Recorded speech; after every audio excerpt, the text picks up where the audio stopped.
భారతీయ జీవిత బీమా సంస్థలో నా ద్వారా కోటి రూపాయల పైచిలకు పాలసీ చేయించుకున్న పాలసీదారుల పేరు మీద వారి వారి జన్మదినాలను పురస్కరించుకొని యాదాద్రి భువనగిరి జిల్లా చౌటుప్పల్ మున్సిపల్ కేంద్రంలోని అమ్మా నాన్న అనాథుల పుణ్యక్షేత్రంలోని పుణ్యలింగేశ్వర స్వామి దేవాలయం దర్శించుకొని అభాగ్యులకు అనాథలకు అన్నదానం నిర్వహించడం ఎంతో మనస్తృప్తిగా ఉందని భారతీయ జీవిత బీమా సంస్థ జాతీయ అడ్వైజర్ కౌటిక విఠల్ తెలిపారు.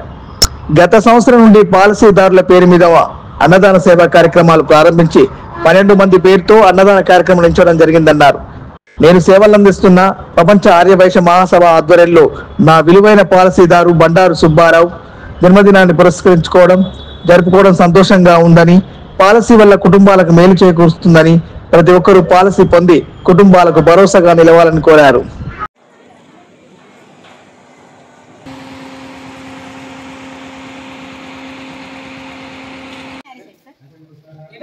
కౌటికే విఠల్ అను నేను భారతీయ జీవిత బీమా సంస్థలో చీఫ్ లైఫ్ ఇన్సూరెన్స్ అడ్వైజర్గా సేవలు అందిస్తున్నాను.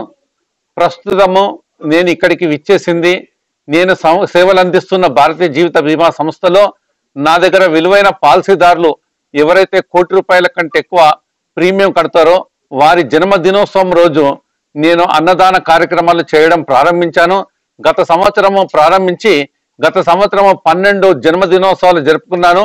మరి ఈ సంవత్సరం మళ్ళీ రిపీట్గా నా విలువైన పాలసీదారుడు శ్రీ బండారు సుబ్బారావు గారు, సీల్వేల్ కార్పొరేషన్ చైర్మన్ వారి జన్మదినోత్సవాన్ని పురస్కరించుకొని ఈరోజు ఇక్కడ లింగేశ్వర స్వామి దేవాలయంకు ఆనుకొని ఉన్న అమ్మా నాన్న అనాథాశ్రమంలో ఉన్న 600 మంది అభాగ్యులకు భోజనం పెట్టాలనే ఒక సత్సంకల్పంతో ఇక్కడికి విచ్చేసి ఇవాళ 600 మందికి భోజనాల కార్యక్రమంలో పాల్గొనడం జరిగింది.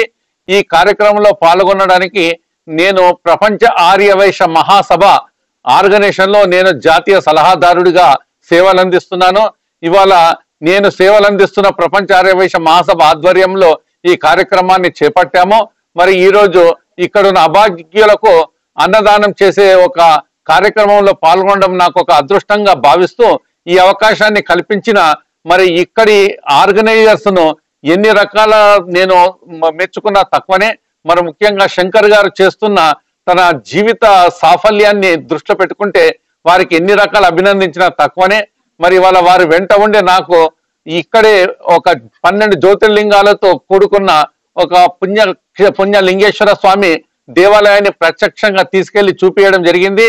నేను ఎంతో మమేకం చెందాను, ఎంతో సంతోషపడ్డాను. మరి నా పాలసీదారులు ఒక 100 సంవత్సరాలు జీవించాలనే ఒక సత్సంకల్పంతో చేపట్టిన ఈ యజ్ఞ కార్యక్రమంలో పాల్గొనడానికి ఇప్పటి వరకు ఎంతో మంది ముఖ్య అతిథులుగా పాల్గొన్నారు.